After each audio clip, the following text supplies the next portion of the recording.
Hello everyone, welcome back to my YouTube channel. I'm Varsha, I'm from Sri Venkateshwara College of Engineering. Today in this video, we are going to learn about stacks. Let me tell you why you should not skip any part of the video. You will learn about stacks, stack operations, and push and pop operation in detail, stack overflow and underflow, and expression parsing. So don't skip any part of the video and watch it till the end. Then what is stack? It's okay if you have no idea about it. Let's learn it from the scratch. Stack is an ordered group of homogeneous items of elements. Let's see an example for this.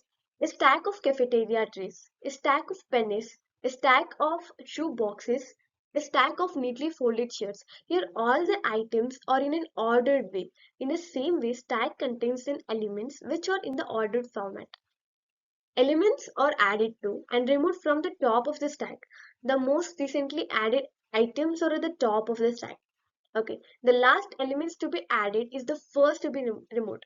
It is also known as LIFO because last in is the first out. The last element which entered the stack is the first element which has to be removed.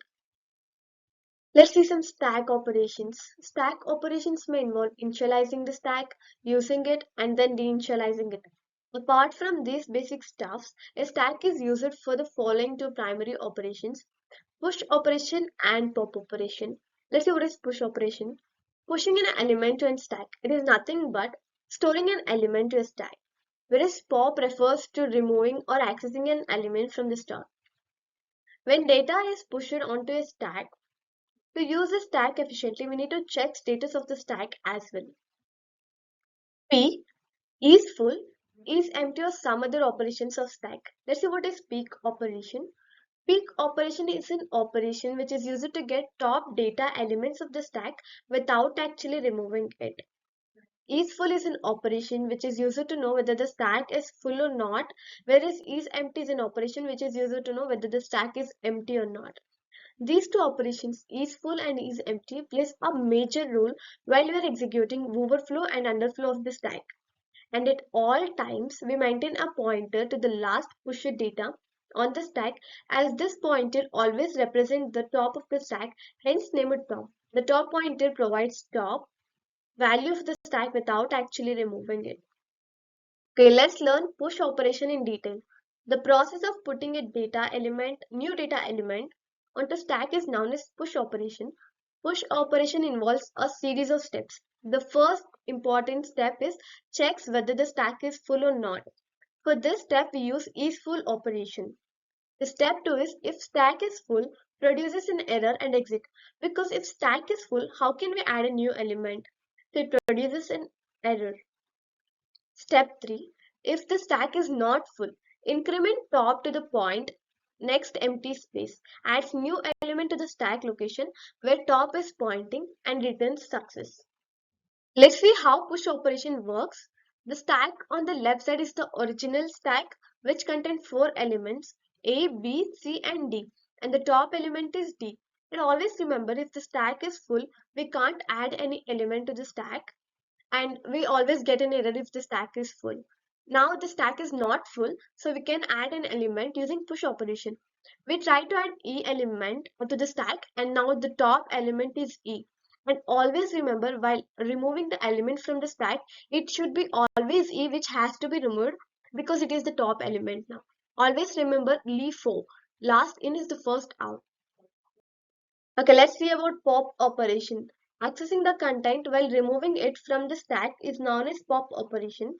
But in an array implementation, pop operation doesn't actually remove the element. It just decrement the value of the top to its lower position. And it doesn't work in the same way with linked list. It does remove the element from the stack and it will deallocate the memory space. Here are the steps for pop operation. First and important step is it checks if the stack is empty or not. And the second step is if the stack is empty. It produces an error and exit. Because if the stack contains zero elements, how can you remove an element? That is why we get an error. And third step, if the stack is not empty, access the data element at which top is pointing. And the fourth step is it decreases the value of the top by 1 And the last and final step is it returns success. Okay, let's see how pop operation works. The stack containing A, B, C, D, and E is the original stack, and the top element is E. And we can notice the stack is not empty, so we can perform pop operation. When we need to remove the stack element, we have to remove E first because it is always LIFO. The last element in is the first element out. The last element which entered the stack is E, so it has to be removed first. Let's see about stack overflow and underflow. The stack overflow is the condition resulting from trying to push an element onto a full stack. And stack underflow is the condition resulting from trying to pop an element from the empty stack. These are the syntax of stack overflow and underflow. Expression parsing. The way to write arithmetic expression is known as notation. An arithmetic expression can be written in three different ways but equal in notations. Yes, you heard it right. We can write a single expression in three different ways without actually changing the essence or output of an expression. The first way is infix notation. It is a general way of writing an expression having an operator in between two operands. The second thing is prefix notation. Here the expression contains operator at the starting, but at the postfix notation, the operator will be at the end of the expression. Example for postfix expressions. Postfix notation is another way of writing arithmetic expression. In postfix notation, the operator is written after two operands. As I said, infix notation is a simple way of writing an expression. Here 2 plus 5 is an example for infix notation, whereas 2, 5 plus is an example for postfix notation, and we always get the same output. Expressions are evaluated from left to right. Precedence rule and parentheses are never needed. That's all for today. Thank you so much for watching my video. If you learned something from this video, don't forget to hit the like and subscribe button. Thank you.